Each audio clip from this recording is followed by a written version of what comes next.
Geek Insider presents Geek Speak with Matthew Harris and Meredith Loughran. We cover entertainment, news, and tech with special guest appearances. So sit back and enjoy as we geek out together right now. Hello, everyone, and welcome to another episode of Geek Speak. I am Matthew Harris, and of course, with me, as always, is my partner in crime, Meredith Loughran. But tonight, as you can see if you're watching on YouTube, we have Billy Tucci, who is the creator of the Eisner nominated She. And folks, I have been a fan of this comic since before it even came out. And so I am super stoked to have Billy Tucci with us. Billy and his wife, Deborah, which we've been talking to her for like 30 minutes. I know. Billy was tied up. And so we've gotten to know Deborah quite well. Was he really tied up? Was he really tied up? Nylon rope. Oh, see, here we go. Damn, I'm sorry I missed that.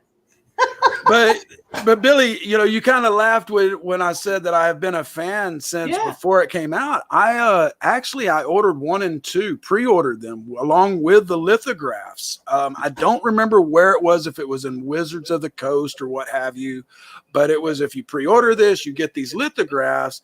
And then, buddy, I actually had this tattoo done 25 years ago. Yeah, Are it's you a little kidding me? Is that like the first? Did you get the first She tattoo ever? I think so, but I don't know for sure. But it was right after 1 and 2 came out. You had a sun back behind her, but I put the symbol there.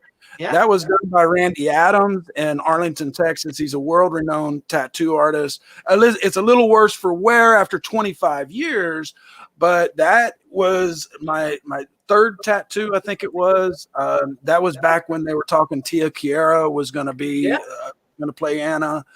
My first wife, God bless her, she allowed me to have all of the comics on my wall, every single one. And of course, then I had Tomo, I had She Vampirilla, I had them all. And then I even had the cards, the statue right here. I don't know if you saw Anna, which that's not.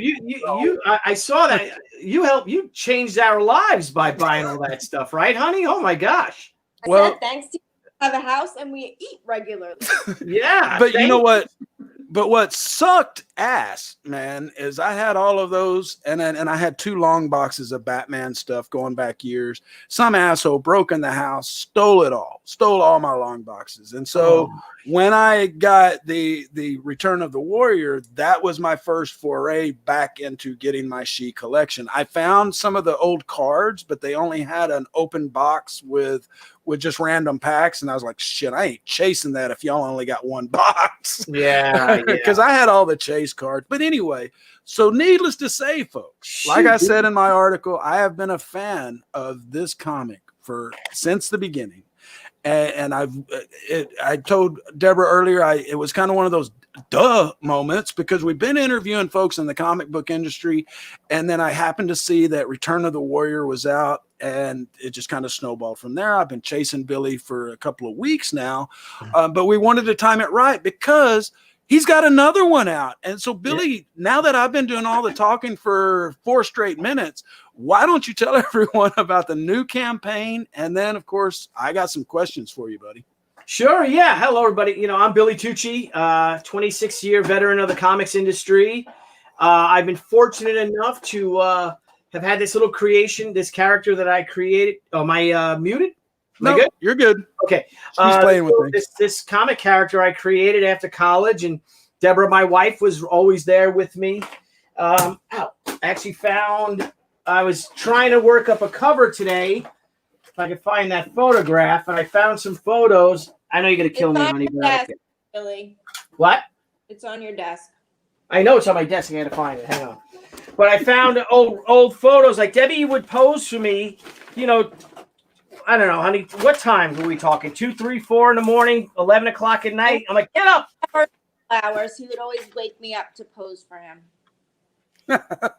So like, And I'm looking for the damn photo. I might have put it in the scanner because I was going to print it out. Hang on. The photos Hang on on. your desk. I walked by it before. See, this is why I stay downstairs. All right. Yeah. So here's one. So actually, believe it or not, my mother had made a here's Debbie. Oh, I nice. still haven't used this cover. I wanted to use this cover. So here she is, and we might turn this into a trading card. I think we hit like It's got to be. It's got to be a like an stretch goal. $85,000 goal. We have the Debbie Tucci trading card. Yeah, we just got the other cosplayer with the 65,000. So we need the Deborah Tucci playing card. A Deb Tucci one. What do you think, honey? So, but yeah, so we did this. I did the comic sheet.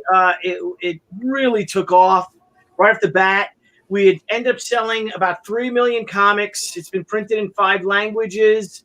I did it for 10 years. I think there's 138 issues of She out there.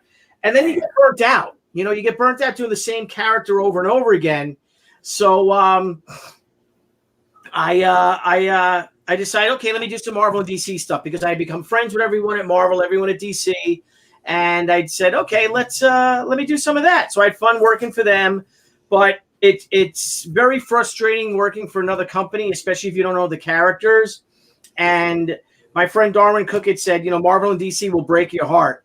And it's true because you put so much into these characters for them, and then for one reason or another, they'll reject the story idea. And it's a great idea, because and people, it's all the editors like it, and you could just see the potential of what this book could be. And of course, one of the someone up there, an editor, a suit, someone says, nah, I don't want to do that. And that's it. So what's great about publishing your own stuff and being your own creator and creating your own comics and being a master of your own domain is that you could do whatever you want. And you literally are a master of your own domain. And what I love about the independent comics community, and again, it's the same thing with crowdfunding, with Indiegogos, with Kickstarters, is that you can, there's a slogan. It's an Indian word. It's a Cherokee word called Currahee. And for anyone who ever saw a Band of Brothers, it means we stand alone together. And what I like about it is that the independent community is that we do all stand alone because we all have our own companies, our own, our own publications, our own businesses, but we are together because of how we help each other out. We help one another out because you want to grow this community, and there's no gatekeeping. There's no interference. You deal directly with the fans. And this is what I love about crowdfunding. Either it's Kickstarter or Indiegogo, is that you deal directly with the fans. And like you said, Matthew, you bought Return of the Warrior. I hope you liked it. But if you don't like it, then you're not going to buy Haikyuu, the campaign that's currently running. And it's your fans you're held accountable by the fans because when it comes down to it, they are the ones that are in charge. I believe that comics is a service industry. I think that us as creators, we have the obligation to, of course, make what we want, do whatever you want, do the comics you want, do the books what you want, but ultimately it's the fans' choice. So if the fans don't want to buy it, they don't like it, then it's not going to sell. And if you get fortunate enough to make your own comic and the fans do respond to it and buy it, man, dude, there's nothing better in the whole entire world than having somebody walk up to you with something you did, that you created, that you owned, and ask you to sign it. And then you sign it, and then they say thank you. And you're like, no, thank you. You changed our lives. So I love it. I love the whole community. I'm so excited to be able to publish our own books and have this campaign going like it does. It's amazing. It's just amazing. And it's really a joy and a privilege to be able to make comics and have people like you, Matthew. I didn't even know you. And look, you have my She statue up in your home. And it's just. And on his body. What? And on his body. Yes. And on your body even more. So that's right. That you get that probably. From what I know, I think you most likely had the very first She tattoo ever made in the world. It had to. It was the year that She came out. That's for sure. Yeah, and it had to probably have been February. So I'm not sure when She launched, but because I usually got my tattoos at my birthday, And I went to Randy Adams, and Randy Adams was a comic book fan too, or is a comic book fan. We went to the same comic book store. And so I brought this lithograph in and I gave it to the guy, and he goes, well, let me see how much they say it's going to be. And he took it back to Randy, and he comes back and he goes, Randy said it'll be this much, but it's probably going to be an hour and a half before you can get it. And I said, okay, no problem. Well, then he comes right back 5 minutes later, and he said, actually, Randy said he wants to do this himself. Come on back. Nice. Because Randy was a She fan as well. And so that, like I said, man, it is so worse for wear because I've gained weight, lost weight, gained weight. But it's still one of my favorite tattoos. It was one of the first ones that wasn't just above short sleeve level. It was, if I wore shorts, you were going to see Anna. Nice. And so, yeah. And I had even sent you a picture because at the back of the comics, you did the little letters and stuff. Yeah, when she hits the fans. Yeah, exactly. She hits the fans. That was it. And so, but one thing I have to know, you said that this project started after college. How the hell did you come up with this idea of this female, beautiful woman who's got her day job? She's like Batman, kind of got her day job, but then she is a modern day samurai. So where did this come from, man? Well, I don't know, honey, you're gonna have to help me out with this one, but it basically started off as a male character.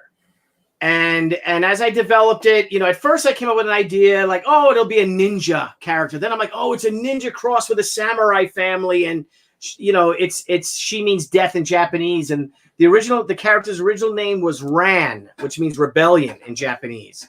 And it was rebelling against these two societies. But the more I got into Japanese history, the more I started to learn about the Sohei warriors. And the Sohei warriors were actually the warrior monks, the warrior priests, the warrior nuns. They were actually the Sohei with the Sohei with the priests, and the Sohei, and the Sohei were the women, with the nuns. They really weren't very pious nuns or samurai. They were basically warriors that were ordained as priests so they could build the ranks of the temples.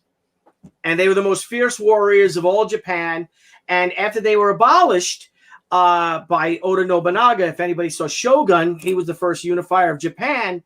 I had it that they created this shadow society because a lot of the priests they left the temples. They burned the temples down, these warrior monks. So they ended up becoming komatsu, which was like traveling monk, a warrior traveling monk. And just to keep up this pious attitude, and because they did learn about Buddhism, and they actually, once they were destroyed, they learned a greater love, faith, appreciation of Buddhism, of the faith, and they embraced it after they lost everything they had, living in these amazing temples and living like kings, really. So I have it that eventually they descend into the shadows, and they become part of the Shadow Society that started 500 years ago in Japan, a shadow war between the samurai, between the Sohei, between the Yakuza, between even ninja. And the thing is that now, though, that shadow war is carried over into the modern day, and it's now being fought in the arts and entertainment, and in the boardrooms and in business and things like that. So, and basically, Anna is a soldier that's been drafted into this war, this shadow war that's existed for half a century. And I remember when I created the character, and it was a male character, but as Debbie remembers, when we went to college together at FIT, I was a fashion illustration major. And I'm like, you know what? I think this character is better suited to be a female character. And I even went to publishers to see if they would publish it. And I was told by a friend of mine, a great friend of mine now, Adam Post, who's the publisher of Triumphant. And he said, yeah, he passed up she. And he's like, yeah, Billy, girl books don't sell. Nobody wants books with female leads. So that was like the best thing he ever did for us.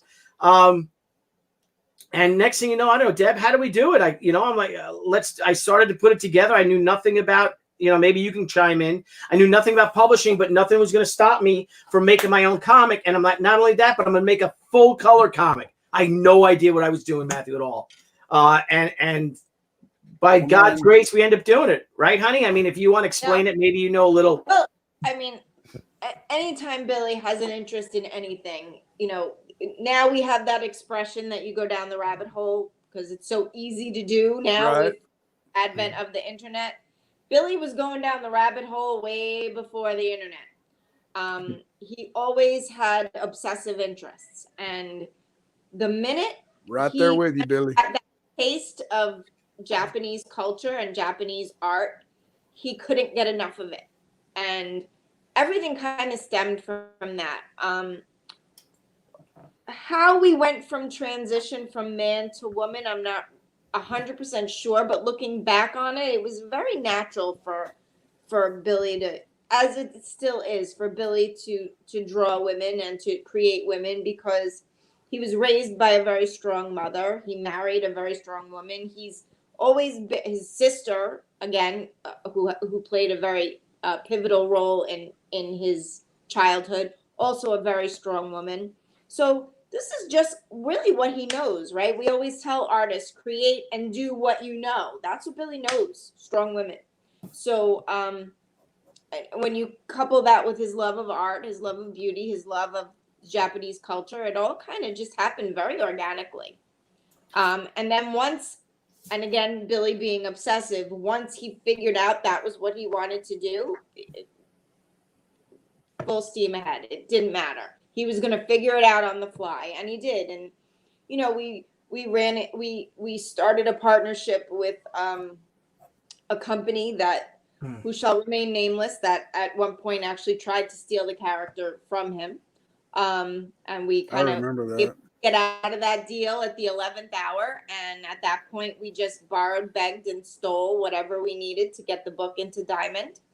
And there, but for the grace of God, things and it's like I said in the article, that when I saw that ad, and I bet anything it was in Diamond, because at that time I had a really good friend that had a comic book store, and I was really into the indie comics. But when I saw the artwork, the cover art for 1 and 2, and the 2 lithographs, and just probably a 2-paragraph little synopsis of what this comic was going to be, it drew me in. But then Billy, just like what he freaking said, he decided to do full color interior, and it was this beautiful storyline that just drew you in.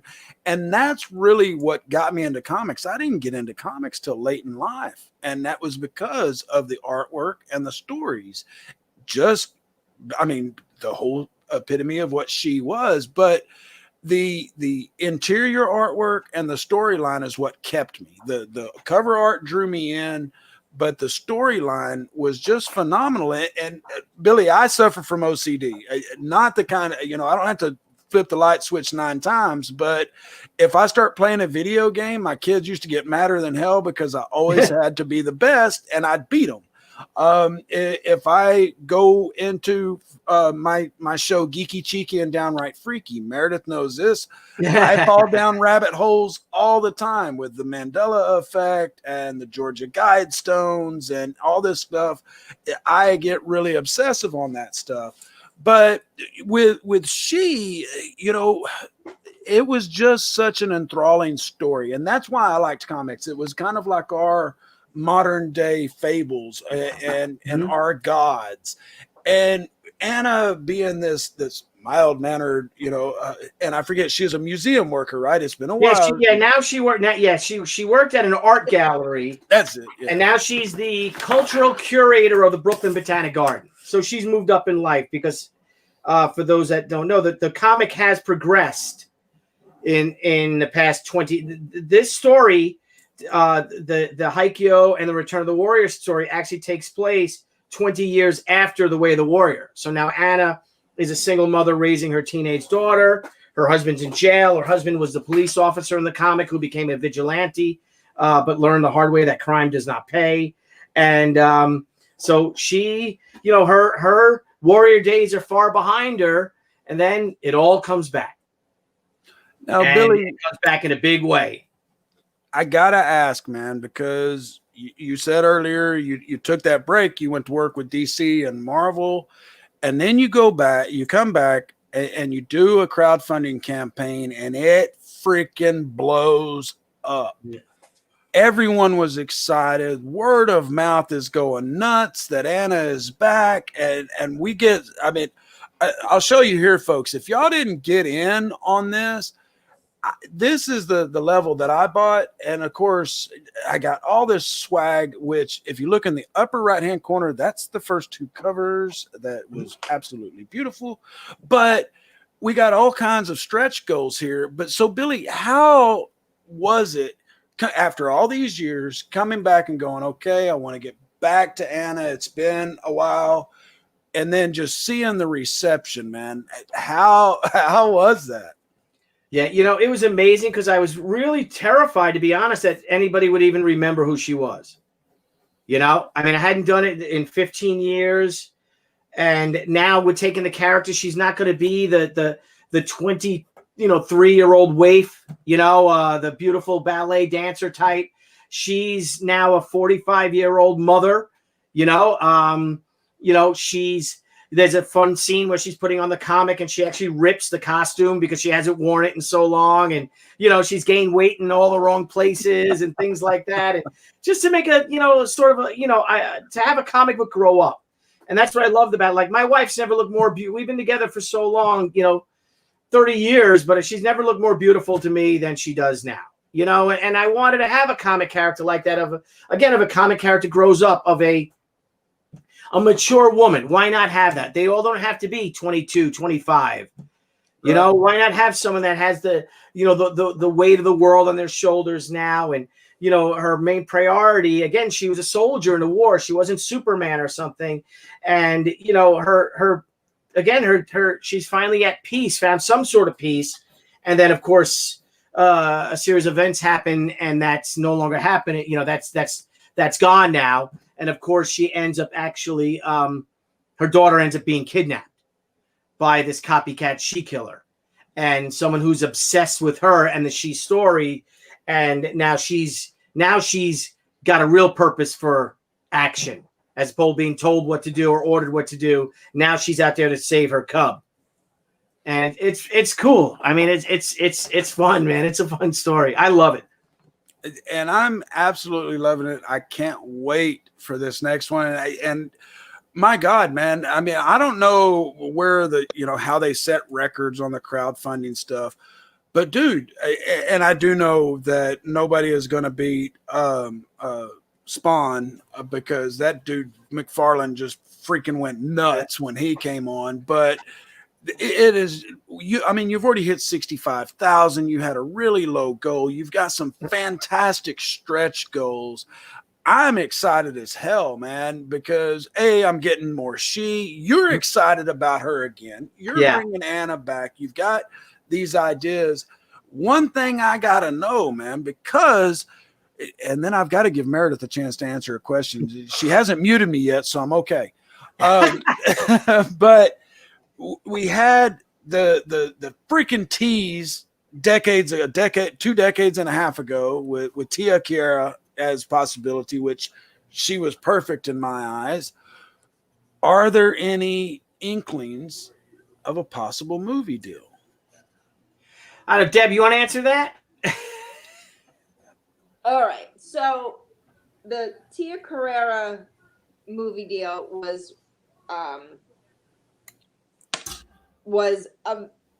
very exciting to all of us. We all loved it. And then she did Relic Hunter and killed it.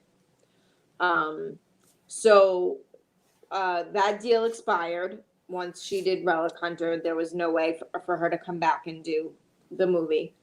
And the rights have been with a movie producer for, how old is William? 18 years now. Yeah, and we actually were sending the contracts to lawyers because we're not sure if they still hold the rights to it. But they did. They retained the rights for a long time, and we were not getting anywhere. So we told them that we were removing the rights from them, and they exercised the right, meaning they bought the rights to the movie. They had at the time a director in place, and they were working with a production company, and all of a sudden it kind of just fell off the radar. Yeah. So and this is it's a real producer who just produced Angelina Jolie's last film. But we just have to see now, because now that we're getting offers, or people questioning about, are the film rights available? Right. So we have to send our existing contract to a lawyer to see if it is, and if it is, then we've got to talk. If it is still part of this producer, then we've got to get a serious meeting with the producer. Because, man, I mean, they're regurgitating so much crap in Hollywood. God, yeah. And Anna and this whole storyline, what I would like to see, because Hollywood screws things up and they go, okay, we're going to do a trilogy. And they cram so much shit and cut stuff out of the first one. And then the third one, they try to stretch into 2. What I would like to see is a series, whether it's Amazon Prime or Netflix or one of those, to where we get a series where we can get the original storyline and even some of those crossovers. Because whoever the dumbass was that told you that a lead woman wasn't going to sell, I mean, we know, Witchblade and Lady Death and She. But that was before all of them. You have to keep Right. Yeah, right. remember, Lady Death came out in February of 94. She came out in March of 94. Witchblade actually debuted in the Cyblade She crossover of 95. So exactly. It's kind of cool, that we had a little something to do with that. It is. But yes, and I agree with you. I would rather do a television series. I would love to do a Netflix show. I think the character's really geared towards television. I actually had pushed them to do that initially, because I remember when Xena was on, I'm like, more people watch Xena every week, and Hercules. This is back then. This is how long ago this was. Than all the people that saw Titanic. And that's every week they watch this. So, so we'll see. It's things are always happening, and they're moving along again, especially since of all the success that the characters had. And her star seems to be rising apparently. So who knows, man? Hopefully. Well, if not, I'll make the movie myself 5.5 years. 5 years from now. There you go. Because, and a big thing that got me thinking about it was when Marvel was doing the stuff with Netflix, the Daredevil and the Iron Fist, which I got Iron Fist tattoo up here, because they did such a good production value on that. And I could definitely see some kind of Daredevil-esque series with Anna, just using your source material. But Billy, if you have any say in the matter, you've got to find a fan that is the writer and the director. They can't go changing shit, man, because your vision of Anna is spot on. And anyone in Hollywood that goes and tries to change shit because they think, oh, this will be more marketable, screw them, man. Screw them. Yeah. you need to take. Oh yeah. Well, I was told that the story was too Japanese. Oh my God. All right. What does that even mean? Yeah. Right.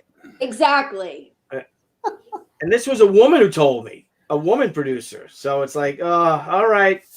It's crazy. It's that's why Hollywood loses so much money every year, because there's so much nepotism. Someone's Uncle Bob got him a job. And that's why if we do this, if it's made, I insist on writing, at least let me write the first draft of the screenplay. Please. Hollywood, please listen to that. And I knew this was going to happen. We are like 15 minutes past break time. Let me take a quick 45-second break, run a couple of these things that pay the bills around here. And folks, we'll be right back with Billy Tucci and his wife, Deborah. We're talking about She and all the great the stuff that is going on with this comic that has been around for 25 years this year. I'm a huge fan, and we're going to keep talking as long as I can kidnap Billy. So stand by. Check it out. MobileEdge.com has award-winning products with innovative features and contemporary, edgy designs that empower you to look sharp and travel smart with your mobile tech. Your beloved, not to mention expensive gaming gear and mobile tech devices, are an extension of you, so give them the protection and style they deserve wherever you go. Find them at mobileedge.com and protect your tech with Mobile Edge. Bring it on. Hey Geek Insiders, Mobile Edge has a special coupon code for our dedicated listeners. Get 25% off your Mobile Edge gear using coupon code GEEK25. That's GEEK25. Geek out. Now, every Sunday morning, longtime independent comics creator and Indie Volt podcaster Randy Zimmerman hosts a discussion on the lighter side of comics, the more whimsical and fun comics out there, on the Sunday Funnies. That's 9 a.m. Eastern Standard Time every Sunday on Indie Volt, indievolt.com, the Indie Volt YouTube channel, and the usual Indie Volt sites on Facebook. Listen in, won't you? Participate in the chat. Let's have some fun. See you there. And we're back. I just wanted to give a quick shout out to our live listening audience. We've got Sarah, Dan Stockwell, Jason Weatherly, Rob Anderson, and anybody else who, sometimes StreamYard gets a little goofy and we don't see all of your comments. So make sure that you give a shout out and we'll check back with you later. And piggybacking off of that, folks, if you're listening to this on Indie Volt Radio, on the rebroadcast, or any of our podcasts on all the major podcast platforms, remember, you can see this live on Mondays and Thursday nights. Geek Speak is live at 9 p.m. Eastern. We always have kick-ass guests. Well, I can't say always, but we usually have some kick-ass guests. And if not, then I'm drinking whiskey and making Meredith mad, and it's still entertaining. And so make sure you tune in on Mondays and Thursday nights live on our YouTube channel. You can also follow us on Facebook. We put the live links out there all the time. Mm-hmm. Deborah, I've got it. Well, go ahead. I just want to go down here. Rob Anderson said strong women characters are fascinating. Sarah agrees. Strong women characters they're badasses, and the public loves them if they are allowed just to be badasses. I mean, Do we have anything to say about that? Well, it's true. There you go. Well, it was kind of funny because when she came out, I have to admit that was the first time besides Jessica Rabbit where I was like, damn, this comic book chick is hot. And, then, I found Lady Death, and then you had the juxtaposition of Evil Ernie with that. And I love Evil Ernie in a way wrong way. But, these kind of comics just really opened me up to just so much kick-ass storytelling. And that's the thing. I love to read. I've always been a reader. I was a Stephen King fan early on. And I Grisham, and I like a wide variety of stuff, especially if it's a unique story. And when Meredith joined me over here at Geek Insider, one of our biggest things was the indies. We both love the indies. We have made great relationships with Full Moon Features. We just had Charles Band on a couple of weeks ago, which he's the creator of, Puppet Master and Doll Man and just so many great movies.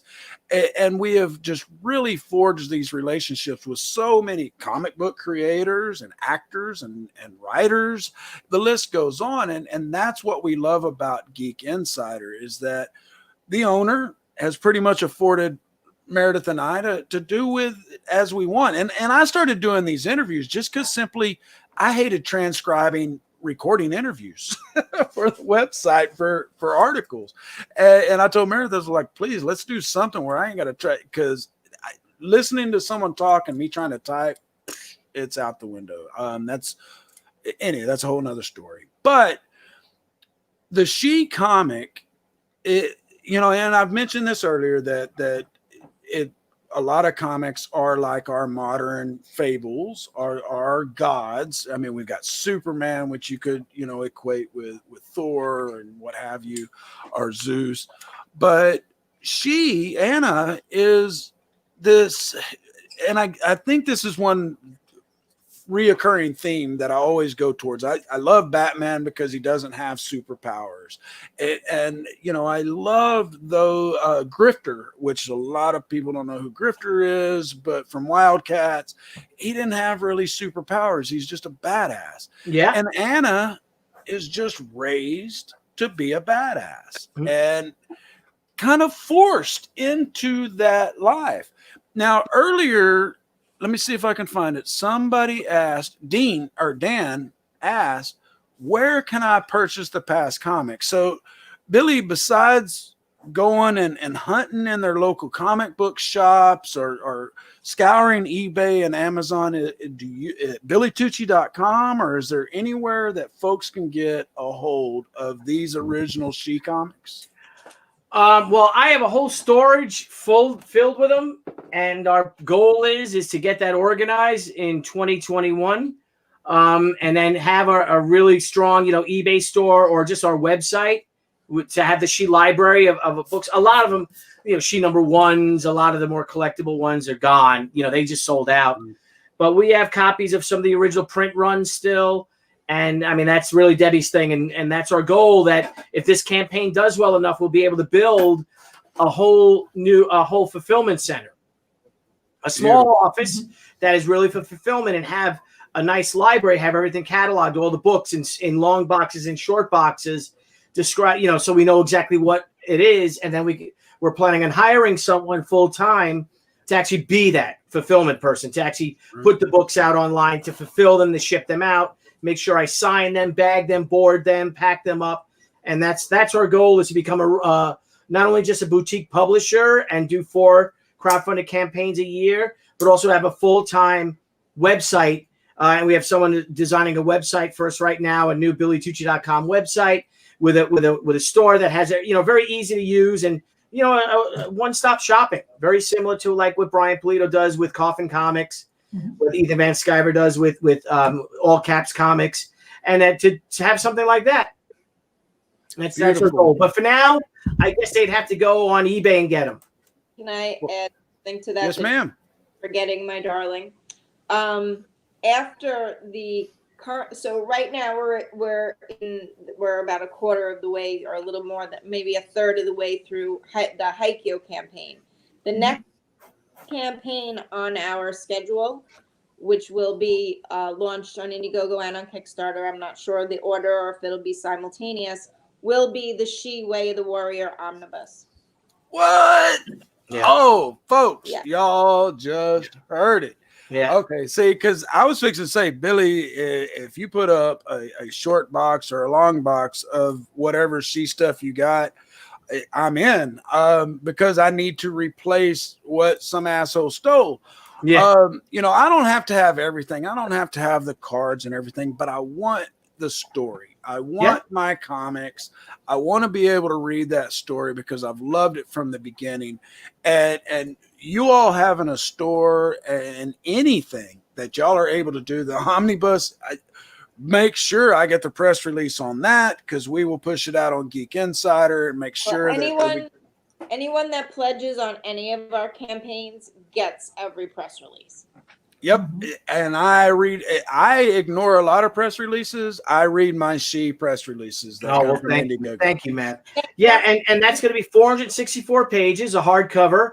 It's going to have all 13 issues of Return of the Warrior, plus the 6 issues of the Tomo story that was written by Dan Mishkin and illustrated by Amanda Connor and Jimmy Palmiotti, that laces throughout the series. So it's going to be massive. Like if I dropped it off of a roof, it'll kill you. So I was going to say, I've got to keep an eye on Matthew, because he would probably sell a kidney to get that collection. I'm just saying. But I did actually want to ask a question. My kids are lucky they're grown, or I would sell them. I did actually want to ask Deborah a question, because it is Geek Insider. You two have been working together for a long time. How have you not killed each other? Look, she's thinking for an answer. It depends on the day of the week. There are some days that we get close enough that we almost do. We We do, but we have a really weird dichotomy of a relationship where we're very different from one another, first of all. So it's that whole opposites attract things. My weaknesses are his strengths. His weaknesses are my strengths. So we tend to balance each other out. That being said, we are both very strong-minded, stubborn people. So there's a I'm not stubborn. What? You're the stubborn, not me. I'm not stubborn. You're the stubborn one. And you're about to see it firsthand. And here comes the fight of the night. Ding, ding, ding. Here comes the boom. But it's always done, at least I can only speak for myself, and I assume the same for my husband. It's always done from a place of wanting the best for Right. the property, the business, and our lives, and being able to put our kids through college. Yeah. Well, yeah. Go ahead, Billy. So it's just that simple. So, do we go to bed mad at each other sometimes? Absolutely. But Well, the saying, you're never supposed to go to bed angry. Go to bed angry. You're supposed to stay up and fight.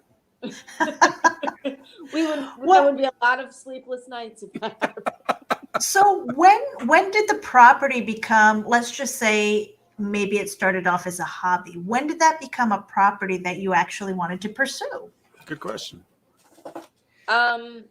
It actually was always the goal. Yeah. Okay. For Billy, There was no to plan do B. this. Billy. Yeah. That's dedication. Yeah, there was no plan B.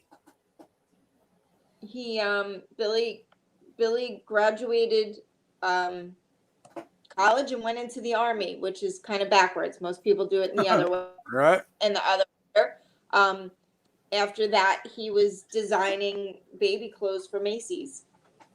And got an offer from another company, which he took, and that company very shortly thereafter folded.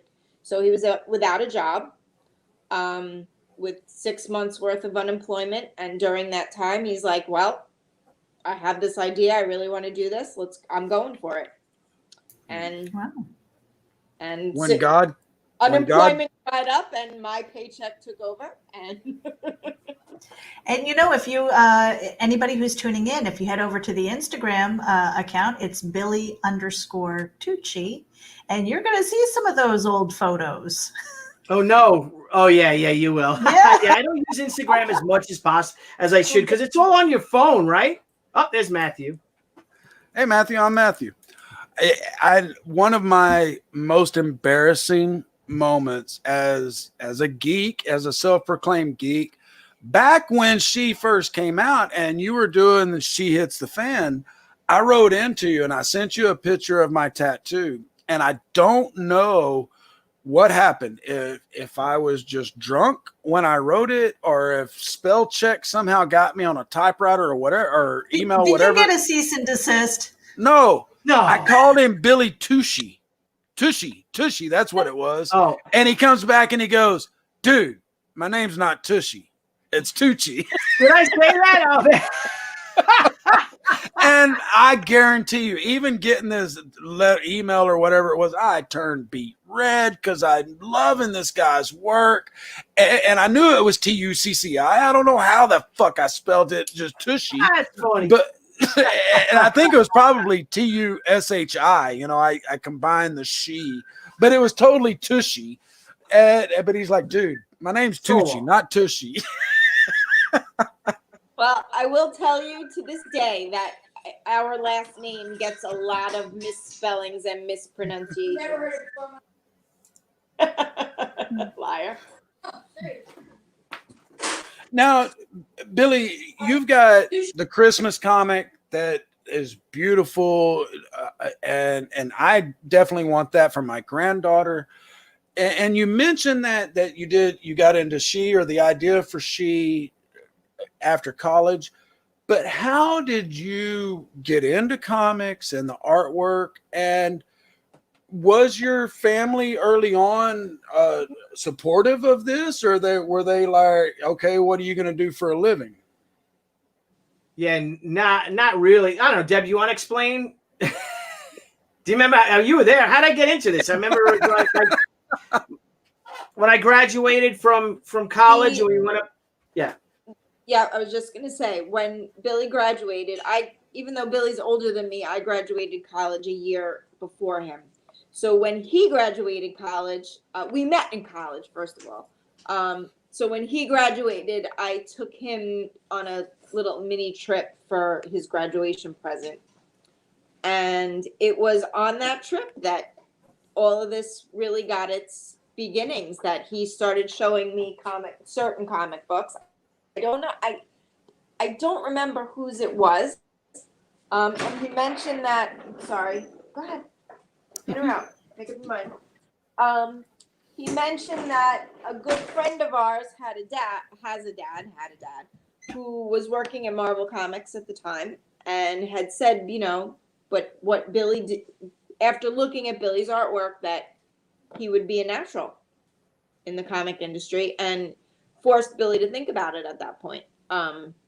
Just because, here he had just graduated and had the whole world in front of him, and how he went from comics to the army, I'm not quite sure. But it kind of always was there from that point on, that it was just something that was a direction that he could and should go into. Were you into comics before that point, Billy? When I was a kid, I was. When I was a little kid, of course I was. And then the older I got, it's really two things. What drove me away from comics was once I got into junior high school, and aside from girls and dirt bikes and playing hockey, that was pretty much what I did. Was the better I got the better I got at art, when I'm like, wow, people are like, oh, you're good at art. And I started seriously thinking of making art a career. The farther I drew away from comics, because I could not, I was looking at Joe Kubert art and Dave Stevens with The Rocketeer, Frank Miller, looking at George Perez, know what I mean? Looking at John Byrne, look at its art, and like, I could never do this. I can't do this. I could never be good enough at doing this. So I really got pushed away from it. I still wanted to do art. I wanted to be an artist. I wanted to be an illustrator. But I went to school for illustration. But then one of my buddies brought me the Amazing Spider-Man number 300 into class. And he had it, and I looked at it, and that was a Todd McFarlane cover, the cover you have, the homage cover you have right there. And it was Todd McFarlane's Spider-Man. And I saw Todd's art, and I'm like, wow, this is so different.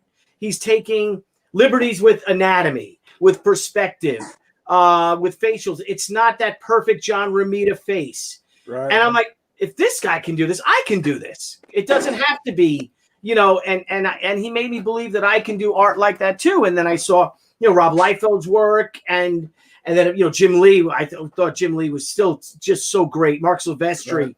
And then they inspired me, because even though they were far better than I could ever be, those two guys, then I'm like, you know what? I can do this.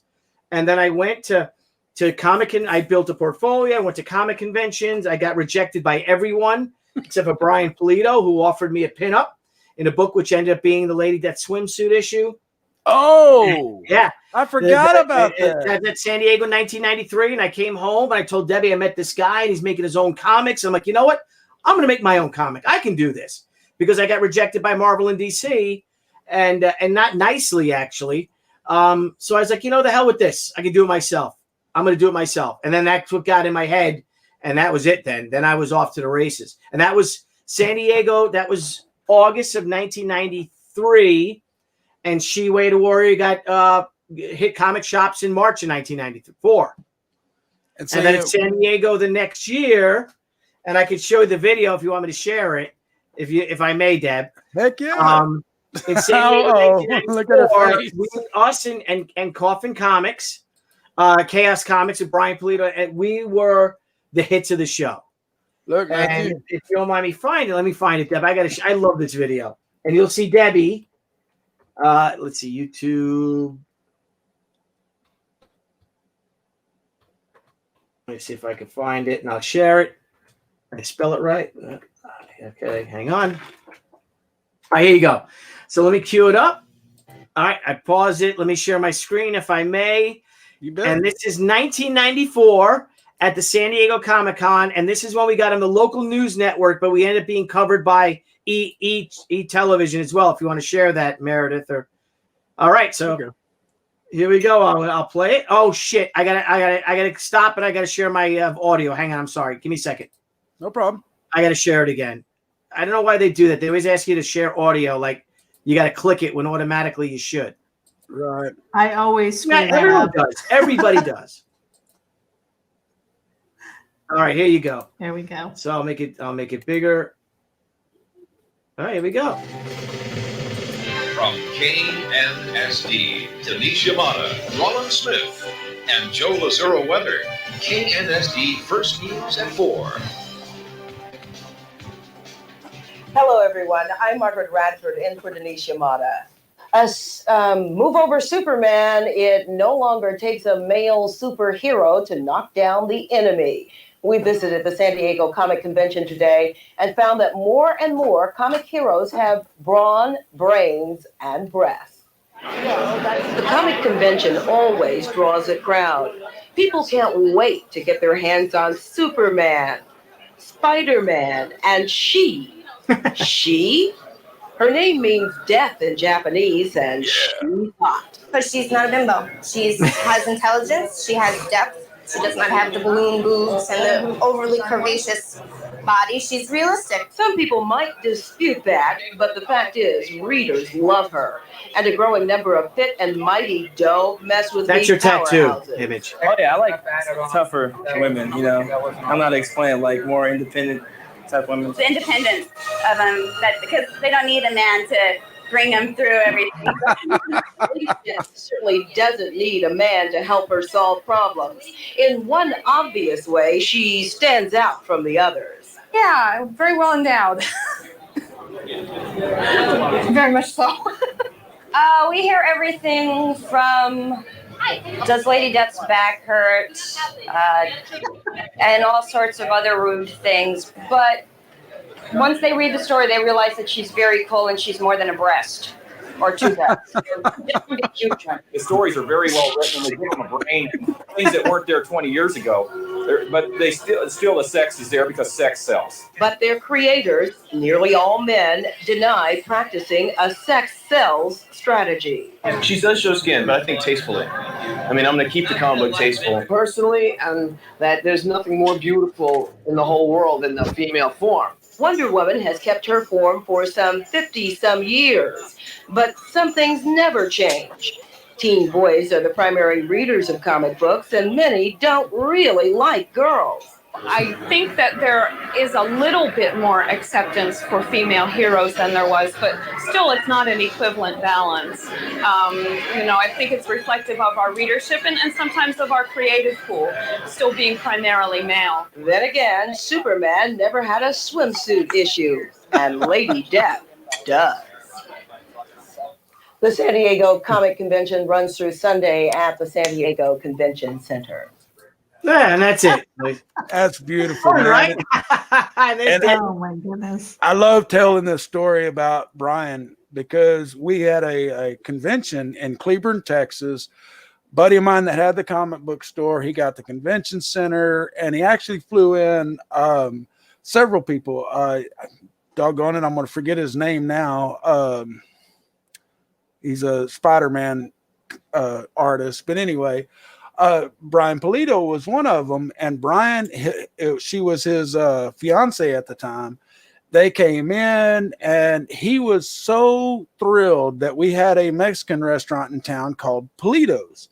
So we had to go to it, and they loved it. Me and Brian went out back at one point, and we may or may not have participated in some recreational activities of the rolling up kind, but Brian really surprised me and just kind of made me feel good because I stayed up all night that night running security at the stadium or the convention center. And he came up to me the next day and he said, "Brother, I want to let you know something." He said, "This is the first time that I've come back in the morning and I didn't have a ton of my shit disappeared." And he ended up giving me a bunch of cool Lady Death stuff. Unfortunately, it all got stolen along with my she stuff, but that was just badass at the time. You know, not only did I smoke a doobie with Brian Polito, but you know, he was happy that I didn't rip him off and steal all of his shit while he was gone.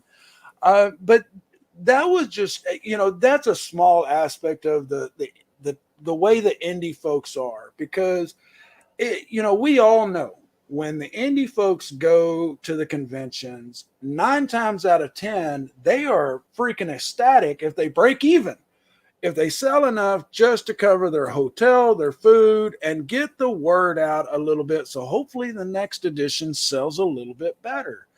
And we, like I said many times, we love the indies here. We're always trying to help them in any way we can. But Brian, you have Crusade Comics. Not only she, you know, you have Crusade Comics. You are a big advocate for the indies. You've been friends with some of the biggest names in the indie industry. Mm-hmm. What really drove, I mean, I guess you kind of have really already touched on this because you get the creative aspect, but what all did really push you to just say, screw this, I want my own control? I think it's that outlaw mentality, you know, and all of us indie creators, we're all outlaws. That's what we have in mind.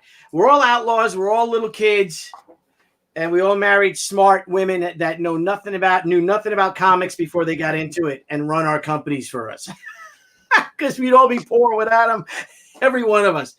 And you never see so many eye rolls in your life than when you see the us indie creators get together with our wives and we're at dinner at a convention and us just talking and telling our stories, and then you see the wives eye roll, right? Now, truth. Billy. Yeah, you of course have hit a lot of comic book conventions over the years. Now, personally, I have found that some of the smaller conventions are better than the larger ones. Have you found that? And backed up on that, what is your favorite convention that you've ever been to? Jeez, man. I do agree with that. It depends, like, what's a small convention now, because you can have these small-ish conventions, or they start off small, but they're run by the same people, like, you know, like Mark Nathan with the Baltimore Comic-Con is huge now, but it's still like a small convention. Shelton Drum with Heroes World.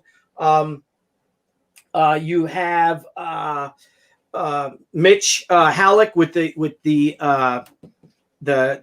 Mohegan Sun Con, a terrific con up in Connecticut. That's a great show. You have Rob. Oh, geez, why am I drawing a blank on Rob's last name? Robert Young, who has the South Carolina Comic Con. Those are great shows. Our friend Mike, who has the Orlando Toy and Comic Con down in Florida that we do every year when they have it. That's a show we love. And we just love we love the family aspect of it all. We love to know that we become friends with these promoters.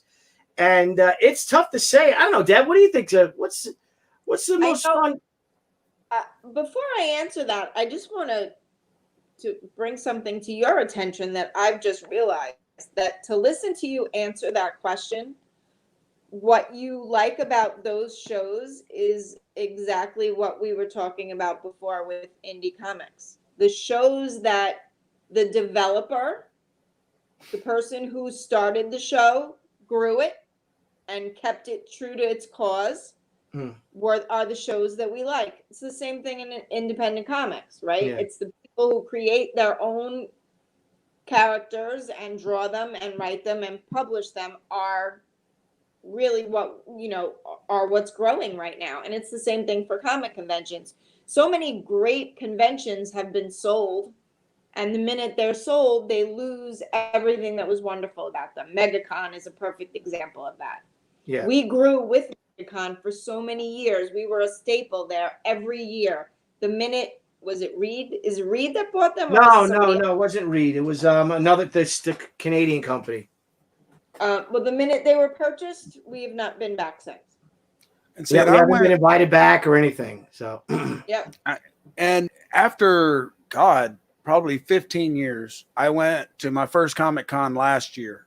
And enjoyed it. It was a small county, but they had 3 huge convention centers. There was some great guests. They had great artist alley, and it was just really nice. I enjoyed it. And I was like, man, 15 years ago, conventions were hella different. You had the 3/4 naked women that were around, for every cover. It was totally geared at just horny guys, and you didn't want to take your kids to it. You didn't. I mean, I took a 14-year-old boy, and we saw this one woman with her knockers way out here, and he turns to me and he goes, well, them are some all-day suckers. And so I'm like, oh my God. And this was a next door neighbor's kid. And so I'm like, shit, I'm going to get in trouble here. And so I'm kind of thinking that same thing is going to happen. But I go to this, it's called Bell County Comic Book Convention, or Bell County, BCCC. But anyway, it was great. I enjoyed it. I won't throw the name out, but I went to one in downtown Austin, Texas that same year, just a few months later. The guests that they had were all C-list. I mean, people that hadn't been popular since the 70s and 80s. Some of them were outright dicks. Some of the others were really cool. Don't get me wrong. I met some really cool folks, and I love that. I can sit and bullshit with anybody. But when you got somebody that hasn't been popular since 78 and they're a dick to you, and then the PR people are kind of dicks, it was a bad taste in my mouth. It's a very known, popular convention. They're doing a lot of virtual stuff now. I won't deal with them just because of that and some other things that has happened since then. But it just seems to me, and like you said, even this one, it started out small. I went there thinking this is going to be a super small convention, and I saw some of the best cosplay there, met some really great artists, and we actually had one on a couple of weeks ago or a couple of months ago. Then I was like, I met you in Bell County. And he's like, oh yeah, I remember that. But anyway, that's what I was just kind of wondering, because I know, like we mentioned earlier, you got to shell out a lot of money for these conventions. Even if they're in your own neighborhood, you've got to spend time packing everything up and renting your table and just getting out there. And so I was just wondering if that's kind of the theme that's all the way around, is that these ones that are the indies, that these folks are putting their hearts and souls into, and they're doing this for the right reasons. They're not trying to make money, as opposed to the big names that are just doing this because they've gotten the name and it's the annual thing to do. Meredith and I, like I said, we've done these virtual conventions, and we only did that to augment with the brick and mortar. We don't want to replace them. We want to coincide with them. But we are seeing a lot of unscrupulous virtual conventions coming out where they're trying to charge people and charge visitors. Are you guys seeing any of that? Are y'all being, offered, hey, come on over, but we're going to charge $10 a ticket to come on this virtual thing? Are y'all seeing any of that? I haven't done any of them.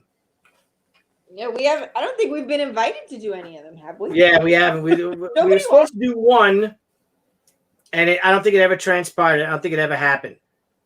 But yeah, no, we haven't done any. The virtual conventions we've done so far have been the New York Comic-Con virtual and the San Diego virtual. No, we didn't even do New York Comic-Con virtual. We just did San Diego. Well, yes, we did. We they did? Were done by, yeah, they're really done by you. Really just giving them a link to your store, and people come by and they have like a master. Oh, that's right. Yeah. Right. Yeah, that's right. So that's the closest we've come to a virtual convention, but we weren't part of any panels or anything there that would have allowed us any interaction. But what you were saying about your Bell County convention, there are conventions that we like because they are, they help us pay the rent or the mortgage or whatever you want to call it. And then there are conventions that we love to go to because of the people that are there, Right. When you're in the business as long as Billy's been, we have what we call a family, which are fans that became friends that then became like family to us. And one of the hard parts of COVID is, me, and I'm sure Billy feels the same way.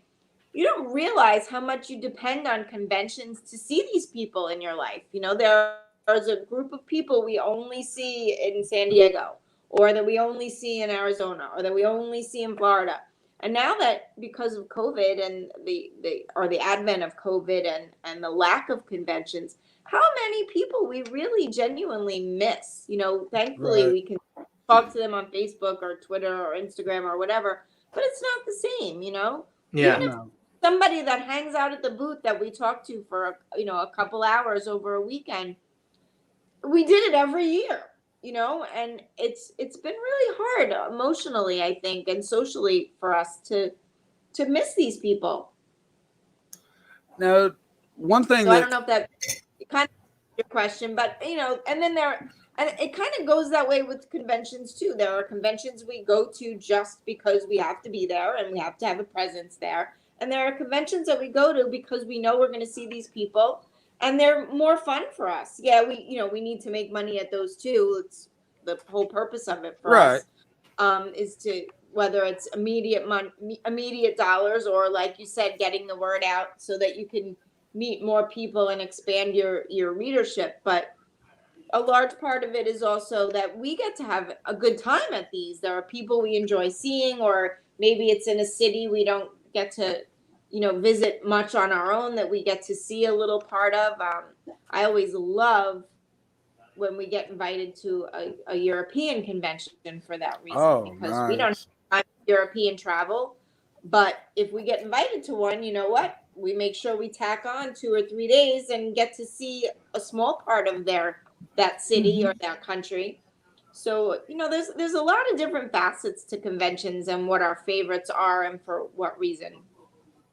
And Sarah, she said she wouldn't pay to watch a virtual convention. If I'm going to pay, I'm going to go when they start up again. Virtual cons are great, but I wouldn't pay to be at my laptop and not in person with the full experience. And I couldn't agree more. Absolutely. Yeah. And, that's the whole thing that when Meredith and I started this up, we can rightfully say we were, if not the first, we were one of the first virtual conventions. Nice. Because what was it, Meredith? Something got canceled in Florida. No, it was, I think it was before MegaCon. Yeah, it Because was before MegaCon. This was in April that we launched it. I mean, we basically put something together in 2 weeks. 2 weeks. And it was exhausting, but it was fun. And each one that we've done since has mutated. We've grown. We've taken some of the things that we've learned from it and rejected some of the other things. And to the point where I don't really call them conventions. No, because they're not. I mean, everybody's on Zoom this year. Everybody's on StreamYard or Zoom or Skype or something like that. So to call it a convention is really not true. So I've always liked to call them networking events, because if we can be social and we can find new people to sit in these chairs with us, and, hopefully our audience that's new to you will go and be curious and check you out and, stalk you on social media. and the same thing, it's like maybe your audience will come over to Geek Insider. And so we find that whole networking aspect of it very important.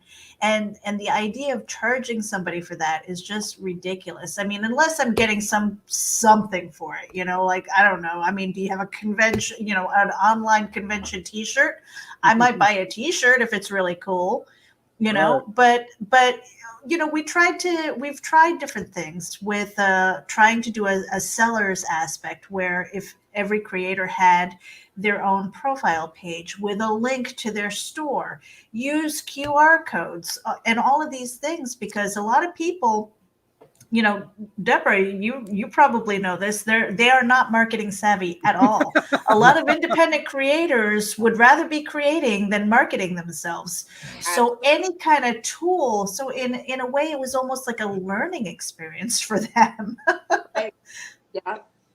Well, and you have to, how you would market a virtual convention versus a physical convention are two totally different things as well. So somebody or a group of people like you who are doing this on the fly, I'm sure there's a huge learning curve for you guys. Oh, definitely. What you're learning each time and taking and growing with, you could be creating a whole new experience a year from now based on all this that doesn't exist right now, which is exciting.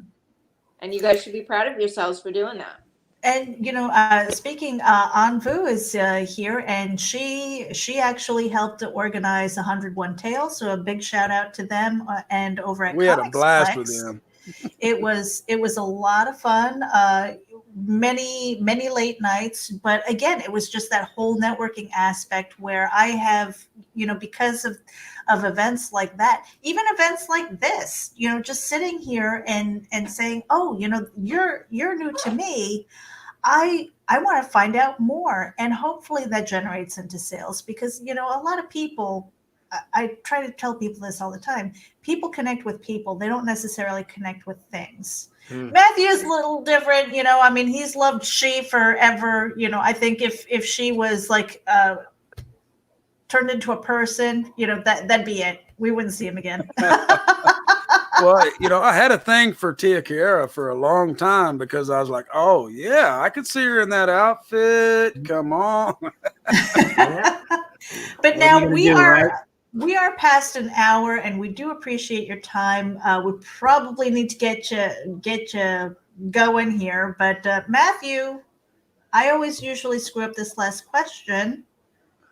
Well, I wanted to post a campaign for the new She, but I'm trying to grab it and it's really long. Oh, I've actually I've got that. If we want to do the share screen here. Yeah, there we go. For one thing, you guys can see he and they are already over $60,000, almost at $61,000 of the $15,000 flexible with goal. 19 days left. 19 days left, and it's already hit several kick-ass stretch goals. And folks, I showed the picture earlier of all the stuff that I got with this last campaign, but the artwork on this is beautiful. The storyline is great. You're going to want to pick up Return of the Warrior before this one, but just make sure you can check out. You can grab Return of the Warrior on this one, both digitally or physically. And like I said earlier, I'm getting a hard copy of both, the hardcover editions of both, just because that's the way I roll. I am getting my collection of She back one way or another, because like I said, I have been a fan for 25 years, and Billy and Deborah, guys, I can't thank you enough for joining us tonight. And I'm going to actually pose this question to both of you. We always ask this question, and Deborah, I'm going to start with you, so it'll give Billy a minute or two to think of his answer. But if you could go back in time and give your younger self one piece of advice, what would it be? Wow. I don't even know where to start with that one.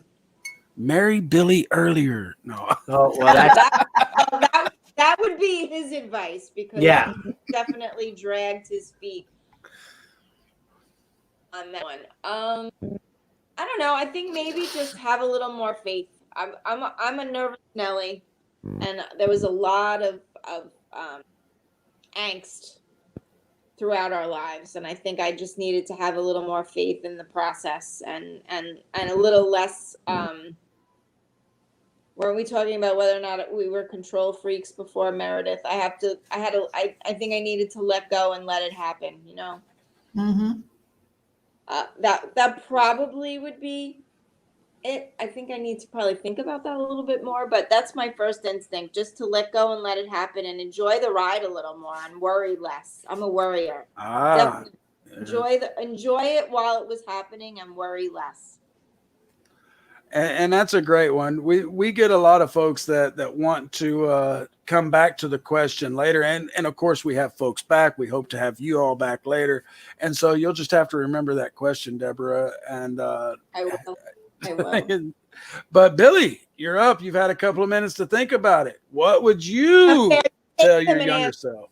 Yeah, married Debbie. Yeah, like 1994. All right, now that you did That's what I do. Marry her early or right out of college. Should have married her. Matthew gave you that one. So besides that, do you have any others? Yeah, I wish I never picked on Anne-Marie Harvey. I'm sure there's a story behind that. I bullied a girl in elementary school, and it hurts me to this day of what I did to her.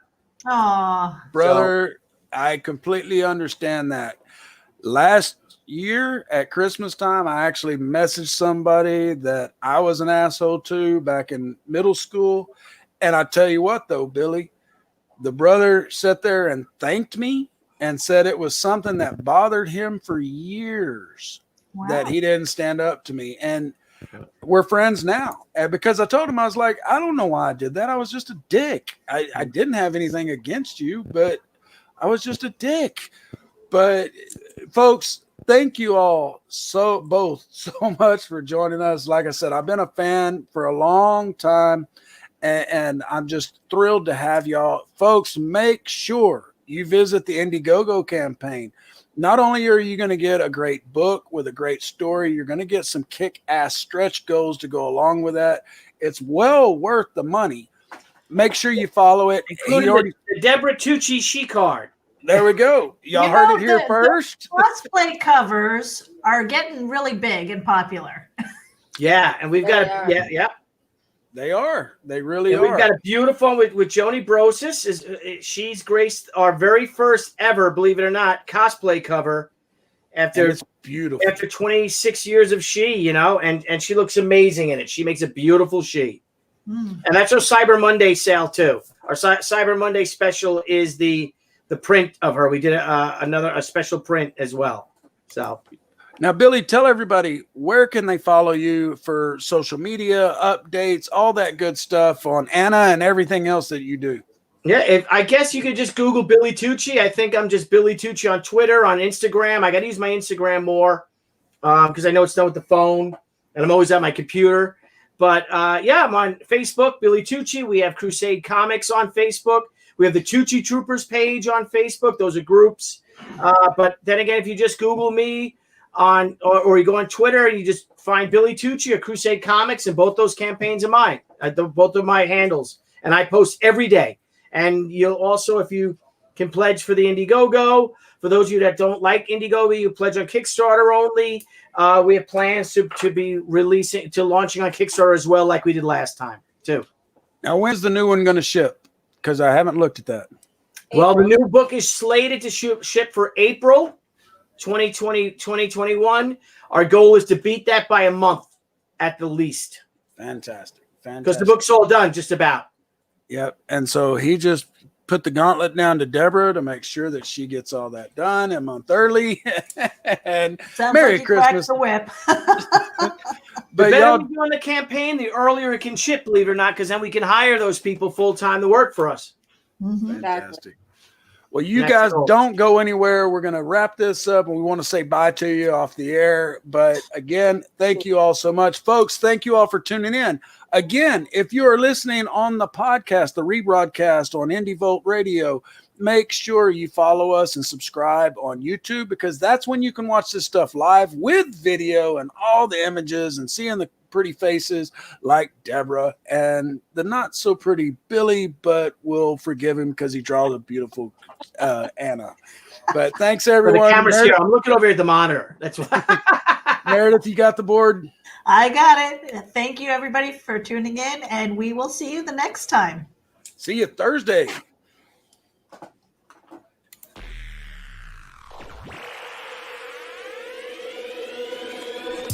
At Geek Insider, we foster relationships with those in the geek sphere so we can give our audience the insider view of entertainment, tech, and more.